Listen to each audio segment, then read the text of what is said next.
Welcome to the SSM logics channel. ఒక important update railway నుంచి వచ్చిందండి.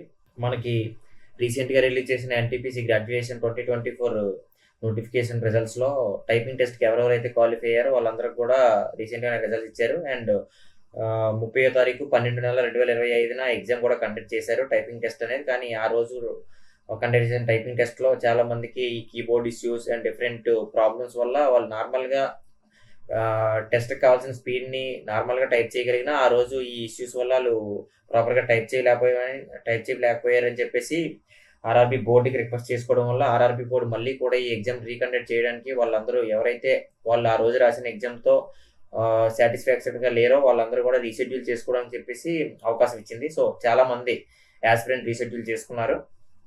సో వాళ్ళందరికీ కూడా ఇమీడియట్గా మళ్ళీ ఎగ్జామ్ పెట్టడం అనేది జరుగుతుంది అని చెప్పేసి అనౌన్స్ చేసింది. కానీ అప్పుడు డేట్ అనౌన్స్ చేయలేదు.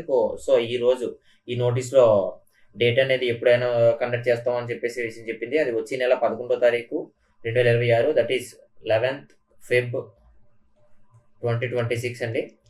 వచ్చే నెల 11వ తారీఖున ఆల్మోస్ట్ 14 days ఉంది మీకు.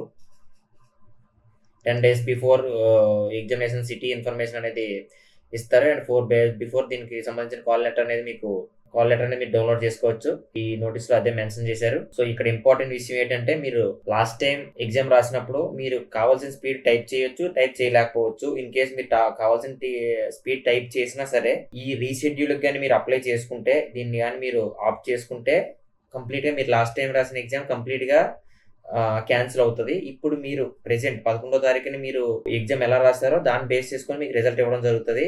ఇన్ కేసు నేను లాస్ట్ టైం రాసిన ఎగ్జామ్ లో నేను బాగానే టైప్ చేశాను, ఆ తర్వాత రీషెడ్యూల్కి ఆప్ట్ చేసుకున్నాను అంటే మీరు లాస్ట్ టైం రాసిన ఎగ్జామ్ని పూర్తిగా క్యాన్సిల్ చేసుకున్నట్టు ఇప్పుడు రీషెడ్యూల్కి ఆప్ట్ చేసుకుంటే. సో ఇప్పుడు మీరు ఎగ్జామ్ ఎలా రాశారన్న దాని మీద బేస్ చేసుకునే మీ ఫ్యూచర్ రిజల్ట్ ఉంటుంది. సో అందరూ కూడా బాగా ప్రిపేర్ అవ్వండి, ఇచ్చిన టైంని బాగా యూటిలైజ్ చేసుకోండి. సో ఇలాంటి అప్డేట్స్ కోసం మీకు ఇమీడియట్గా రావాలంటే మీరు ఎస్ఎస్ఎం లాజిక్స్ అనే ఛానల్ని యూట్యూబ్లో మీరు సబ్స్క్రైబ్ చేసుకోండి. మీకు ఇమీడియట్గా ఇలాంటి అప్డేట్స్ రైల్వే నుంచి కానీ ఎటువంటి గవర్నమెంట్ అప్డేట్స్ ఉన్నా సరే మీకు ఇమీడియట్గా తెలుస్తుంది. Thank you all. ఫ్యూచర్ వీడియోస్లో మళ్ళీ కలుద్దాం.